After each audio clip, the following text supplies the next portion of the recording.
Hey everyone, thanks for jumping back into the cryptoverse. Today we're going to be looking at the long-term return on investment of Nano and compare it to Bitcoin. So we looked at this chart back in December, and now we're gonna update it now because we are seeing some recent moves in the market.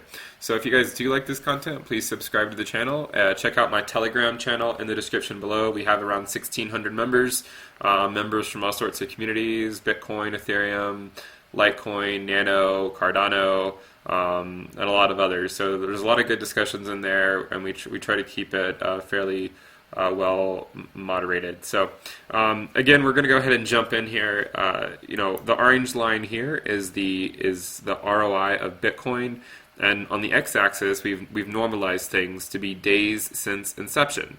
Now, obviously, one of the caveats with this is it strongly depends on whatever that initial price that you take is for the ROI. But I took what I could, what reliable data I could find, and I'm just running with that. So you can see that in comparison, when we compare Nano and Bitcoin, that first run up that Nano had was actually more significant or more explosive than the first run up Bitcoin had, and it actually occurred quicker than it did for Bitcoin. Now, clearly the market conditions are different. I mean, if Nano were to have launched 10 years ago or 11 years ago, it probably would have taken a long time or it probably would have taken longer for it to also see its local peak. But I mean, Nano had the benefit of launching in a bull market, so I think that did a lot for the short-term price action that we saw. Now, one of the things with Nano though is we did come up to around 1,000x ROI, which is quite incredible if you just think about how significant that is. And we've dropped back down, and you can see that we've more or less dropped back down to around a 20x ROI from initially where you could have theoretically bought at. A lot of the things I see with not only Nano but with a lot of altcoins in general is people like to measure them from how far down they are from their all-time high. Well, Bitcoin itself has been down 80-90% in the past from its all-time high, and yet so far it has always recovered. Now, the reason why I think this is a bad idea, like you really shouldn't compare things to its all-time high, is because you're trying to rationalize an irrational time in the market. If the price of Nano had just if it had come up, if the ROI had just kind of come up and slowly moved forward and increased, then the narrative behind where it is today would be completely different. But because we're in a speculative asset class with cryptocurrency, and people are speculating over what cryptocurrency is going to look like in the next 10 years, or what currencies might be revolutionizing our financial systems, which ones are most likely going to die off. These coins are basically jockeying for a limited market space. There's a limited market share, and Bitcoin is digital gold. I do not see Nano replacing Bitcoin, obviously, as digital gold. Nano is more of like a peer-to-peer currency, or a really good form of electronic cash, because you can send it feeless and instantly to anyone in the world. So I think that's where it's all about carving out your own space in the market and having that real world utility. And for the coins that are unable to do that, they won't survive in the long term. And obviously, if you're watching this video, there's a good chance that you also are intrigued by what Nano has to offer. So, anyways, we've been following this for a while, and we were making comparisons with Bitcoin. We saw this move up back a few months ago, and we were hoping that we were basically emulating Bitcoin in the sense of seeing a imminent golden cross. And then it wasn't just Nano, the entire market faked us out. Bitcoin said, just kidding, bull run hasn't started yet, we're going lower, and then the entire altcoin market went down with it. Now that Bitcoin is back above the 20-week moving average, then the bull market is back in question. So we need to hold that 20-week moving average to really continue to see health in the altcoin market as well as in Nano specifically. So we're gonna continue to keep an eye on that. Bitcoin does drive the market. It's the market mover. Try not to kid yourself if you are under the impression otherwise. It is the market mover. Now with Bitcoin, we see these peaks and then we see these valleys, and ultimately Bitcoin goes on a nice run. And starts to really build back up momentum, and every time you can see this was the run back in 2012 timeframe or so, and in 2015 this was the run here that was ultimately started the bull market. This was corresponding with the golden cross, the second golden cross that Bitcoin saw during this accumulation phase, and then transitioning to holding that 20-week moving average all the way up. Now with Nano, again, we are actually about to see a golden cross, and we're hoping that we can emulate what Bitcoin has done in the past. And I do know there are a lot of, in general, there are a lot of skeptical people behind Nano, and honestly, I think it's a good thing. I think it's fair to weigh your risks in any cryptocurrency. I really like Nano, and I hope it succeeds, and I do have a position in Nano. But also, remember any type of risk that you are taking in cryptocurrency. It's already a speculative asset class, and then if you're also doing things like leverage trading and stuff, you have to be really doing your due diligence in order to manage your own risk level that you're willing to take on. So you can see that Nano has recently started this move, and it's in correspondence with Bitcoin saying, hey, maybe the bull market is now going to start. So again, I think that Nano is basically at the mercy of Bitcoin, at least in the short term. And as long as Bitcoin stays healthy, as long as it stays above the 20-week moving average, which I think right now is hovering at around $8,300 or so.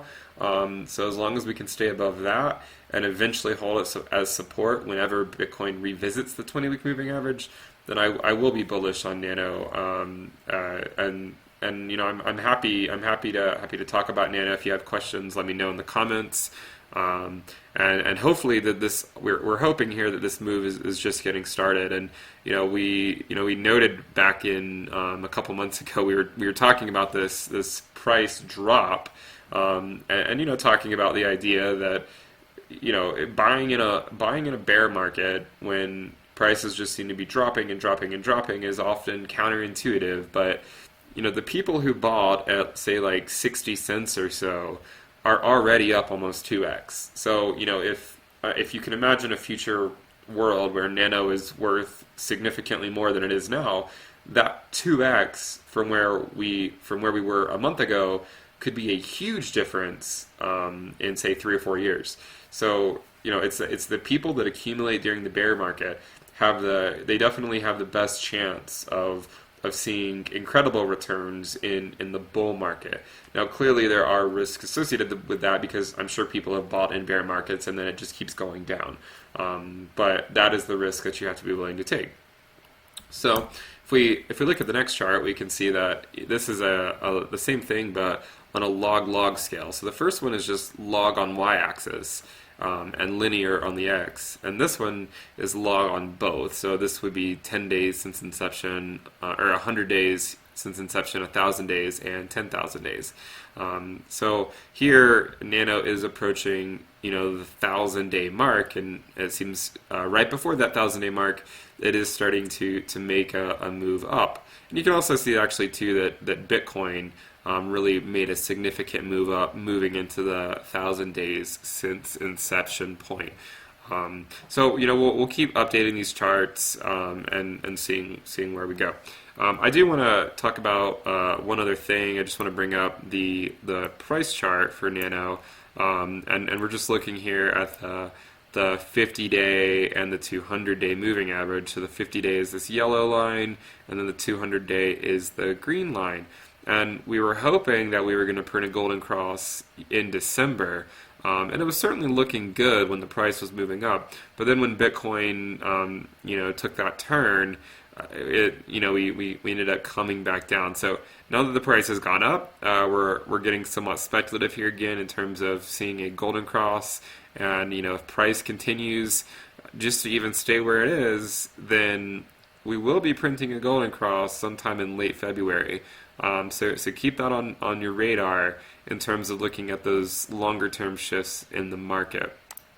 And the last time we finally broke through, we were looking at key areas that Nano really needed to break through, and one of them was the 20-week moving average, and we've talked about with Bitcoin, and I'm not going to show it here because I showed it 1,000 times on all my other videos, but how the 20-week is held as support during a bull market with Bitcoin, and you can see with Nano here it holds it as support, and even when it came down, that's ultimately where it bounced off of to try to see if it had any last energy in it, but it said no, this is just a dead cat bounce, we're headed further down.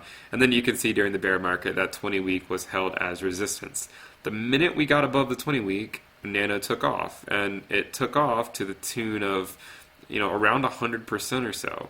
And then once we got under it, then we held it as resistance for the next, say, half year or so. So, in the short term, we actually have gotten back above the 20-week, which there's not a lot of times we can look at to say, okay, when we do get above the 20-week, what happens? So, previously you can see this is what happened, and we continued to hold it as support. The last time we got above it was, where we were closing candles above it, was back in March of 2019, so about a year ago, and we saw it move up 100%. So in any case, if history indicates anything, then it seems like Nano is definitely off to a good start in 2020. I am certainly not anticipating anything remotely similar to this. I would be more expectant of seeing a steadier rise over the next couple years before maybe entering another mania like bubble phase, and the next couple years would likely be riddled with good moves up and also significant pullbacks, and this is if we move into this bull run scenario. So I hope you guys like this content. I like to cover a lot of different coins that mean a lot to me, that I really like. I like the communities, and Nano is definitely one of those coins. So I'll continue to cover it. So please subscribe to the channel if you do like my content, and you want to kind of be an insider and see more of the analysis that I do. See some risk updates on various coins and have access to different research intensive articles, then check out my Patreon channel in the description below. It's just patreon.com/intothecryptoverse. If I get enough Nano supporters over there, I'll start publishing more Nano content on the Patreon channel as well. But for now, I'm happy with everyone. Just if you would please subscribe to the channel, and like the video. Let me know what you guys think. And again, if you guys want to talk about these charts further, then check out the Telegram channel in the description below. So that will wrap it up for this video, and I will talk to you guys next time. Bye.